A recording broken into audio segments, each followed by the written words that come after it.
Hello tout le monde, contente de vous retrouver, j'espère que vous allez bien.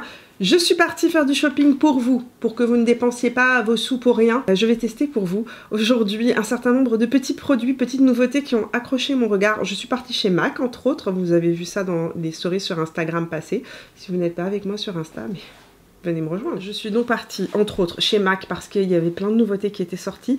Alors j'ai pas acheté toutes les nouveautés, j'ai pris déjà dans un premier temps les nouveaux bronzers et le nouveau Studio Fix Pen qui m'intrigue énormément, donc on va tester ça aujourd'hui dans une première impression. Et puis on va pas parler que de MAC puisque j'avais fait aussi un petit peu de shopping.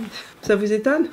Première nouveauté, nous allons tester et découvrir ensemble ce Studio Fix Everywhere All Over Face Pen de chez MAC, donc qui est en fait une nouvelle addition à la collection Studio Fix de chez MAC. Je suis une grande fan de cette gamme là chez MAC. Le fond de teint, je l'adore, j'adore le fond de teint poudre aussi, j'aime en général tous les produits de la gamme Studio Fix. Ce que j'ai compris, c'est que c'est un produit qu'on peut emmener avec nous un peu partout pour faire des retouches en journée, mais que c'est aussi un produit qu'on peut utiliser en fond de teint, en illuminateur, en contour. Pendant que le site web de MAC est en train d'ouvrir, je vais aller hydrater mes lèvres qui, depuis 2 semaines, sont hyper desséchées. J'ai des espèces de plaques ici, de cicatrices sur les lèvres qui ne guérissent pas. Et Ole Henriksen m'a envoyé, au passage, tout se mélange dans cette vidéo, mais j'ai reçu le fameux stick Banana Bright pour le contour des yeux. Et il y avait ça aussi dans le colis. Donc c'est un Put Preserve Peptide Lip Treatment. Donc en gros, c'est un baume pour les lèvres avec un petit sous-ton banana. Et on va le tester tout de suite. Ah, c'est transparent. Ça sent l'orange. Très légèrement, c'est pas très fort. Hein. C'est hyper, j'ai envie de dire, hyper huileux, hyper émollient, gras. J'adore, mes lèvres en avaient besoin. J'aime beaucoup, ils nous disent que c'est un plus qu'un baume, mais une touche d'éclat. Lissez, adoucissez, repulpez vos lèvres en les hydratant grâce à ce soin surpuissant et délicieusement nourrissant. Les peptides actifs s'associent aux acides gras essentiels et aux antioxydants pour contribuer à renforcer et à raviver les lèvres sèches. Voyons si ce site de chez MAC a ouvert. MAC nous dit un crayon correcteur fond de teint 2 en 1 sans transfert, waterproof. Waterproof, ça pourrait être super intéressant pour l'été, ça. À la tenue confortable pendant 36 heures tout en conservant une couvrance optimale, il est recommandé, en raison de la pigmentation du produit, d'opter pour une teinte plus claire que la teinte habituelle. Alors, moi, j'ai été en boutique et je suis encore, entre guillemets, dans ma période bronzée, retour de vacances. J'ai choisi la teinte numéro NC30. J'ai fait un petit test sur le bas de ma mâchoire, ça semblait juste parfait. Je pense qu'en hiver, je serai NC20. Et en été, pour information, quand j'ai swatché, je serai NC37. Chez MAC, je suis toujours NC, c'est-à-dire avec un sous-ton chaud jaune. Une formule résistante au masque. Donc si vous portez le masque, apparemment il serait sans transfert. Et il s'applique ce travail et s'estompe facilement. Il y a 33 teintes disponibles et la couvrance est modulable de moyenne à très couverte. Le fini est mat naturel, présente dans un stylo, conçu pour être utilisé sur l'ensemble du visage. Bon, bah écoutez. Alors, tournez la base pour verrouiller ou déverrouiller, cliquez pour dispenser à souhait. Il y a un petit capuchon en haut de la seringue, en haut du crayon. Hop, j'ai retiré le petit capuchon. Et donc, je dois tourner. Ok, tout va bien. Et ensuite, presser. Autre chose qu'on m'a dit quand j'ai été en boutique chez MAC, les make-up artistes sur place m'ont dit attention, c'est hyper couvrant. Donc une petite quantité suffit, commence par une petite quantité. J'ai mis juste un petit push, une toute petite quantité, j'ai peur. J'ai peur que ça... Ça fait un joli fini, dis donc. C'est un fini de peau, ma peau. Non mais c'est fou. Ça ressemble au fini donc du KVD. Ultra fin. Ultra fin. C'est tellement proche de ma couleur de peau qu'on n'en voit pas la démarcation. Mais je vais vous montrer ça. Je suis assez surprise. Et franchement, l'application au pinceau s'est bien passée. J'ai pas eu de soucis. Les pores ne sont pas marqués. Ça fait vraiment un effet no make-up look. J'aime le fait que ce soit ultra fin. c'est beaucoup plus... La couvrance est beaucoup plus légère que le Studio Fix régulier de chez MAC. On retrouve ce côté un petit peu fini mat, mais c'est un mat satiné, ultra joli. Les pores ne sont pas marqués, la couleur est parfaite. Regardez ça, il n'y a pas de démarcation au niveau du front. De l'autre côté, application avec l'éponge. Pour cela, je vais prendre mon éponge Refer, qui au passage est enfin disponible sur le site de Refer.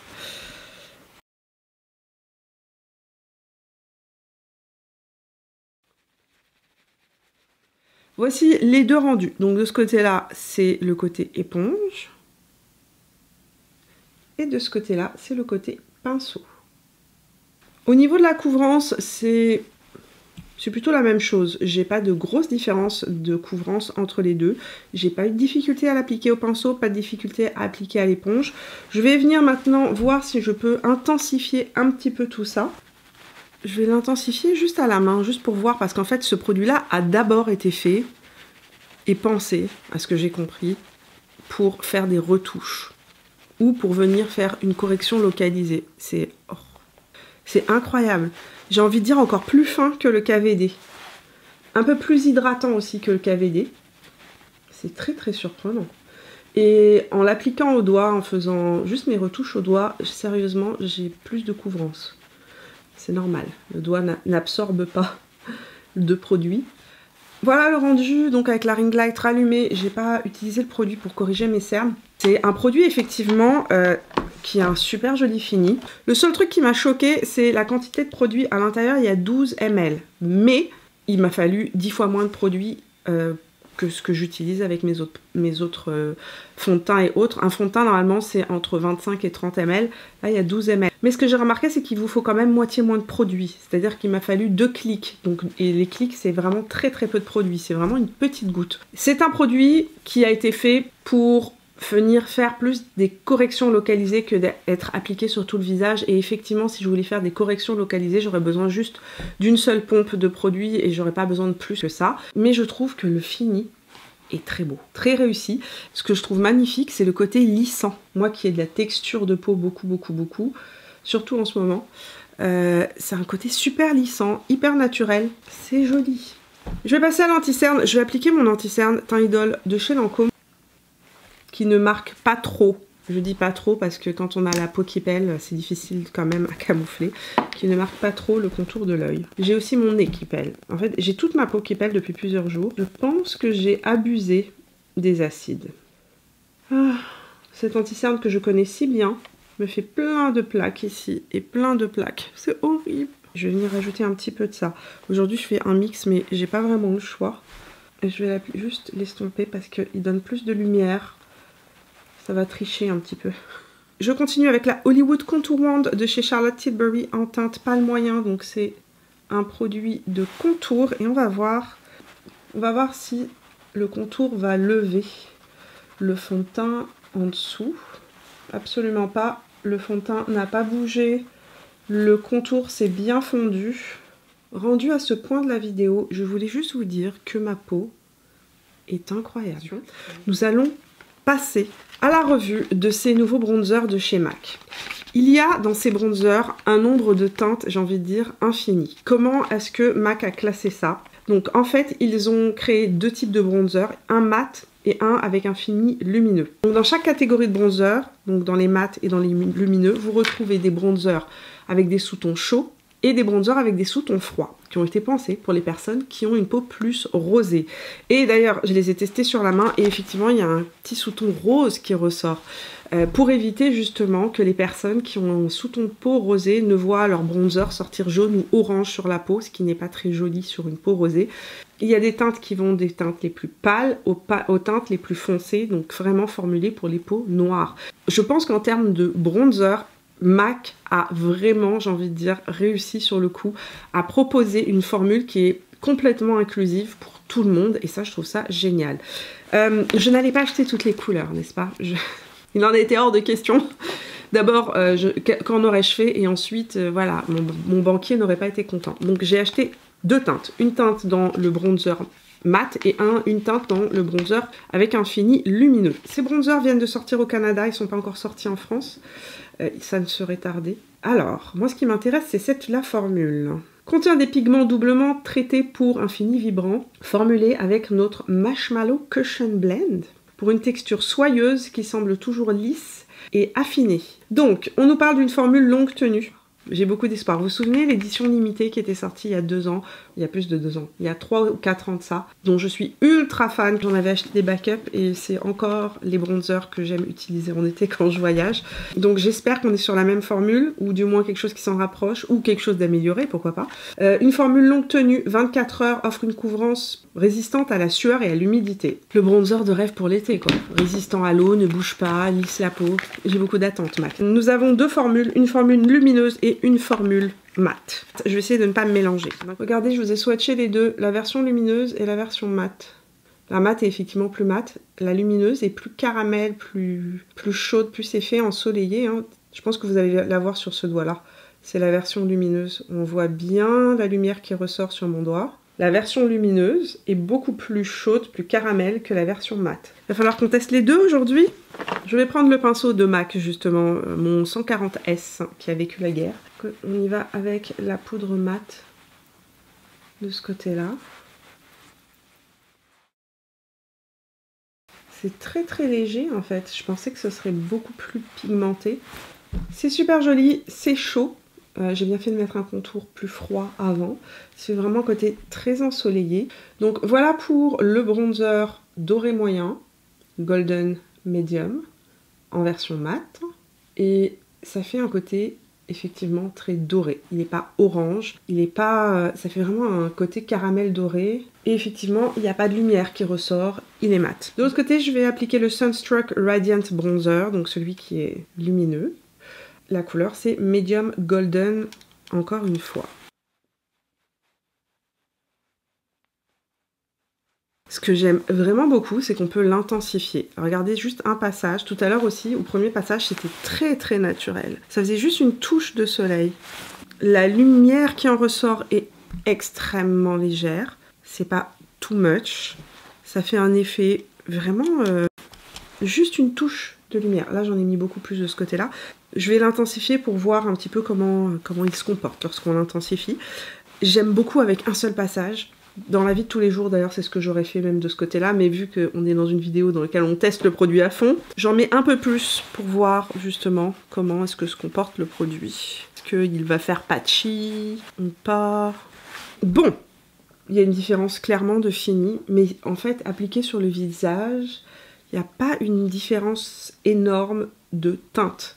Quoique, le mat est plus pigmenté que le fini Radiant qui est vraiment plus translucide. Là, vraiment, ça fait une teinte de peau translucide et il y a une petite lumière très très légère qui ressort. C'est très joli. Là, le côté plus mat est mat. La version lumineuse, nice.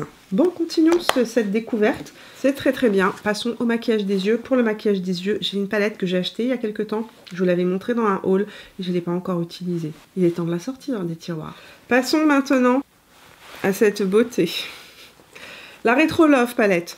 Donc 20 fards, mat métallisé, 2 univers différents. Un univers qui est plus dans les tons bleutés, j'ai envie de dire un univers plus marin. Et un univers dans les tons plus roses, juste en dessous. Rose, pêche, etc.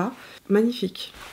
Magnifique. Et d'ailleurs, je vous ai parlé des tendances maquillage de printemps dans ma dernière vidéo, ou une de mes dernières vidéos, qui est sortie dimanche. Et dedans, je vous parle des tendances pastel et pop de couleur. Cette palette-là s'inscrit directement dans ce type de maquillage-là. Nous allons la tester, et pour ça, je vais sortir mes nouveaux pinceaux que je vais tester aussi aujourd'hui. Donc des pinceaux de chez, de chez Singe Beauty, c'est comme ça que se prononce la marque. C'est une marque qui a été créée par la youtubeuse Angeshka, qui est une youtubeuse d'origine suédoise, fait des revues de maquillage en anglais. Elle est installée aux États-Unis. Je ne la connais pas personnellement, j'ai acheté les produits. Je trouve toujours intéressant de découvrir ce que font les autres et peut-être les encourager aussi si le produit est bon, n'est-ce pas? Donc le kit de pinceaux se présente comme ceci. Vous avez 5 pinceaux et on peut les acheter uniquement groupés, pas à l'unité. Pinceau Singe Beauty et la couleur Atlas que j'applique sur toute ma paupière mobile. J'ai déjà tourné cet œil-là pour information, mais ça n'a pas enregistré. Et heureusement que je n'avais fait qu'un œil, ça me permet de vous refaire le deuxième. Donc ce pinceau-là est super, il applique parfaitement les couleurs mat en aplat. Cette couleur est super jolie. Ça se rapproche un peu de la couleur de ma chemise, mais en plus doux. C'est pas du tout une couleur néon, c'est vraiment une couleur assez douce. Pinceau E03 et cette couleur-ci. Ça, c'est un pinceau creux de paupière. Celui-ci est ultra doux, mais très peu dense. Je trouve que c'est plus compliqué avec ce pinceau de faire mon creux de paupière. Je pense qu'il mériterait d'être un tout petit peu plus dense. En même temps, le fait qu'il soit très souple, ça fait qu'on n'applique pas trop de couleur dès le premier passage et qu'on peut intensifier. Et donc c'est pratique pour les personnes qui n'ont pas la main sûre, mais je trouve que gagner à être un tout petit peu plus dense. Pinceau 04 et la teinte Love Me Do. Et je vais appliquer ça en ras de cils inférieur. Je trouve que ce pinceau 04 est vraiment pratique, comme je vous l'ai dit, pour appliquer les fards en aplat, mais aussi le ras de cils inférieur. Il travaille très vite et facilement le ras de cils inférieur. La teinte Brown Eye Girl avec le pinceau Smudger de chez Zoeva. Et je vais appliquer ça en angle externe et en ras de cils inférieur.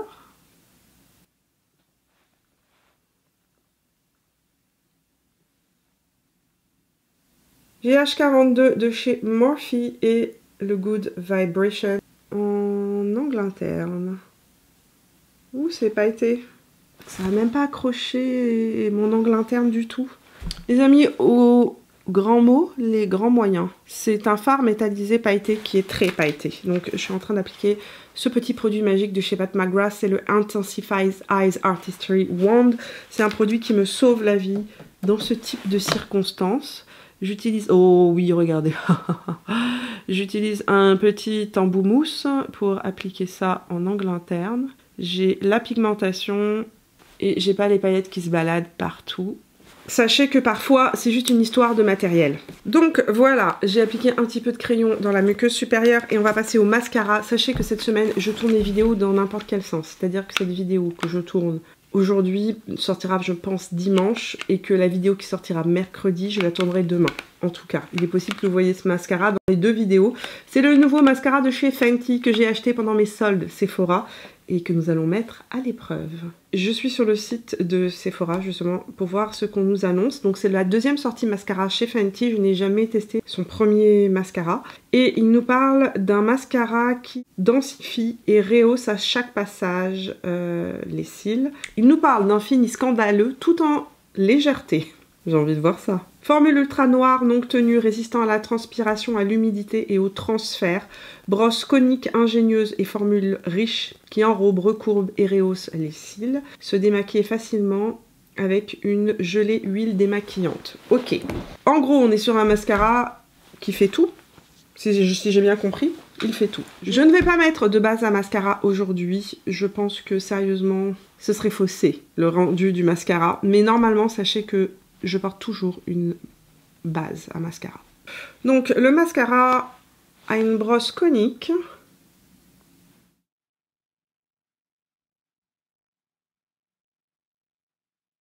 J'ai fait une petite bêtise, je vais attendre que ça sèche. Mais au premier passage, on peut voir déjà que les cils sont bien noirs, bien définis. C'est pas le plus volumineux que j'ai pu tester, mais j'aime bien la longueur qu'il donne au niveau des cils. Allez, on fait un deuxième passage.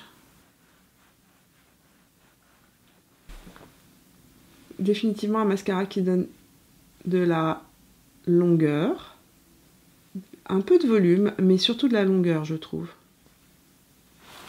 C'est le genre de mascara qui peut rapidement vous faire un effet, vous savez, patte d'araignée, parce que il allonge, mais incroyablement les cils. Je vais passer un goupillon propre juste pour éviter ce côté patte d'araignée sur la pointe de mes cils. Ici, j'ai mis 3 couches. De ce côté-là, 2. Est-ce qu'il y a vraiment une différence entre les deux? Pas sûr. Ce que j'apprécie, c'est que il se travaille très rapidement. On n'a pas besoin de repasser 24 couches pour avoir un vrai effet. Je trouve assez impressionnant la longueur des cils que ça donne, sachant que je ne suis pas quelqu'un qui a des cils particulièrement longs, plutôt moyen court. C'est pas le mascara qui va vous donner une frange de cils super dense. mais plus des cils qui sont plus super longs. J'aime vraiment beaucoup le rendu, je trouve que c'est assez impressionnant. Alors, on en est où dans ce make-up? J'ai toujours mes deux côtés différents, donc mon côté plus lumineux, on le voit de ce côté-là, il y a plus de lumière qui ressort, et mon côté mat, qui est définitivement beaucoup plus mat. Rouge à lèvres, je ne sais pas ce que ça va donner, mais j'ai reçu enfin mes Soft Pinch huile teintée pour les lèvres de chez Rare Beauty, et nous allons tester la couleur Hope. Je ne sais pas si c'est ce que je vais garder sur mes lèvres ou pas. Mais on va tester ça. Question de ne pas tout fausser. Ah, elles vont mieux mes lèvres. Il est bien ce baume hydratant. Sérieusement, mes lèvres vont beaucoup mieux. Ces fameuses huiles à lèvres teintées, comme je vous le disais dans ma vidéo sur les tendances maquillage de printemps, je trouve qu'on est, en tout cas sur ce que j'ai pu en voir, on est beaucoup plus sur une texture teinte à lèvres glossy. La couleur est super belle. Ça c'est la couleur Hope. On va voir comment ça va donner sur mes lèvres parce que, à ce que j'ai compris, c'est que avec le pH de la peau, des lèvres, le rouge à lèvres change de couleur. Oh oui, ça change de couleur, regardez. Ça change de couleur, vraiment. Ah non. Non, je voulais un rose bleuté, là je me retrouve avec un rose rouge. Ça c'est la couleur que je voulais au départ. Ça c'est pas ce que je veux. En tout cas, on va continuer l'expérience. Alors, c'est super glossy, c'est très léger sur les lèvres, c'est mentholé.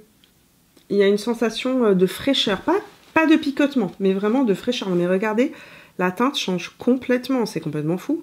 C'est dommage parce que c'est pas du tout ce que je veux porter sur mes lèvres aujourd'hui. Je trouve qu'on est plus sur un gloss encre à lèvres que sur une huile à lèvres. Et j'ai pas une sensation aussi épaisse ou émolliente qu'avec une huile à lèvres. C'est sucré. Je vais juste mordre dans un Kleenex pour voir la teinte qui reste sur les lèvres. Alors, on dirait juste la teinte de mes lèvres.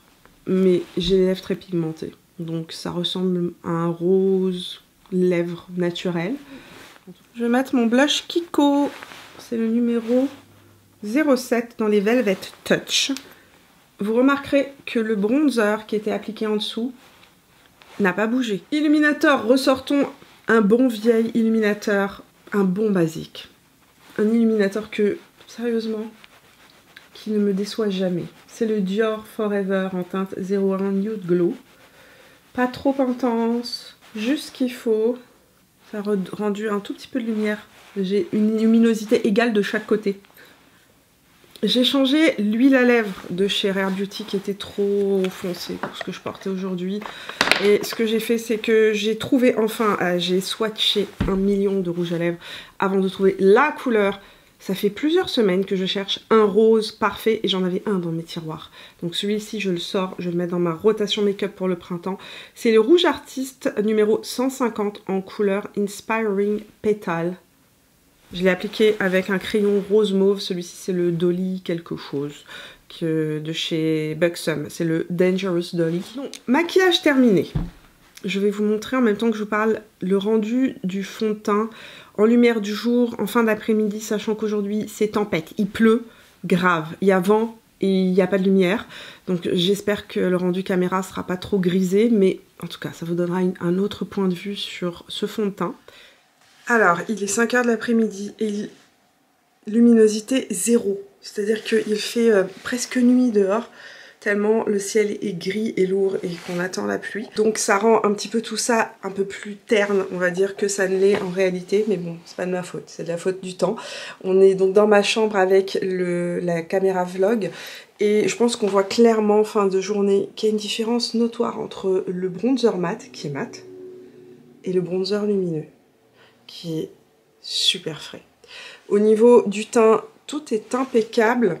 Je suis très surprise parce que mon épelle, depuis plusieurs jours, je vous l'ai dit, je m'attendais à ce que ce soit pire en fin de journée. Et franchement, ça n'a pas gommé mes peaux mortes, mais ça n'a pas non plus, ça n'a pas mis l'accent dessus.